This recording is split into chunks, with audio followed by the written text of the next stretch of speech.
નડિયાદ મહાનગરપાલિકા જાહેર થતાની સાથે જ નડિયાદના દુકાનદારોને મોટો ઝટકો લાગ્યો છે। શહેરમાં રેલવે સ્ટેશન નજીક આવેલી 30થી વધુ દુકાનોને જમીનદોસ્ત કરવામાં આવશે તેવો નિર્ણય કરાયો, કારણ કે આ દુકાનો વરસાદી પાણીના નિકાલ માટે બનાવવામાં આવેલી કાંસ પર બનાવવામાં આવી છે, જેના કારણે શહેરમાં ચોમાસા દરમિયાન પાણી નિકાલ થતો નથી અને લોકોને પારાવાર મુશ્કેલી ભોગવવી પડે છે, જેને ધ્યાનમાં રાખીને આ નિર્ણય કરવામાં આવ્યો છે। બીજી તરફ જે વેપારીઓ અહીં 50 વર્ષ કરતા વધુ સમયથી ધંધો કરે છે તેમની રોજીરોટી છીનવાઈ જશે, જેના કારણે તેઓમાં હાલ રોષનો માહોલ છે।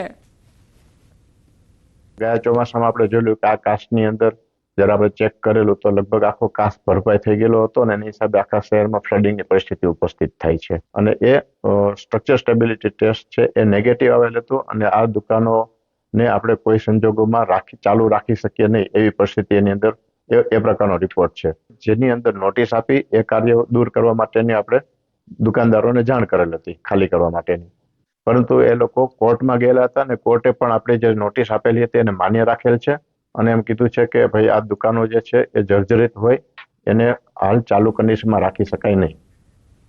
અરવલ્લી મોડાસા નડિયાદ હાઈવે પર ભારે વાહનોને લઈ જાહેરનામું પ્રસિદ્ધ કરાયું।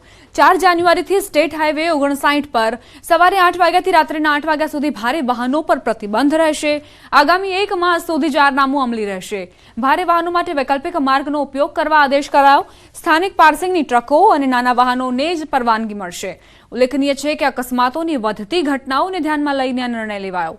આ મામલે બાયડના ધારાસભ્ય ધવલસિંહ ઝાલા પણ મુખ્યમંત્રીને પત્ર લખી ચૂક્યા છે, તેમજ ધનસુરાના નગરજનોએ પણ આંદોલન કર્યું હતું। અંતે નિર્ણય લઈ જિલ્લા કલેક્ટરે જાહેરનામું પ્રસિદ્ધ કર્યું। HS 59 state highway 59 Modasa Dhansura bypass નડિયાદમાંથી પસાર થતા હેવી વ્હીકલ જે MV એક્ટની જોગવાઈ મુજબ હેવી વ્હીકલમાં જેમનો સમાવેશ થાય છે એવા તમામ વ્હીકલને આવતીકાલે 4 તારીખે સવારના 8 થી સાંજના 8 દરમિયાન એ વાહનોને આ રૂટ ઉપર એટલે કે મોડાસાથી પસાર થવા માટે પ્રતિબંધ મૂકવામાં આવ્યો છે।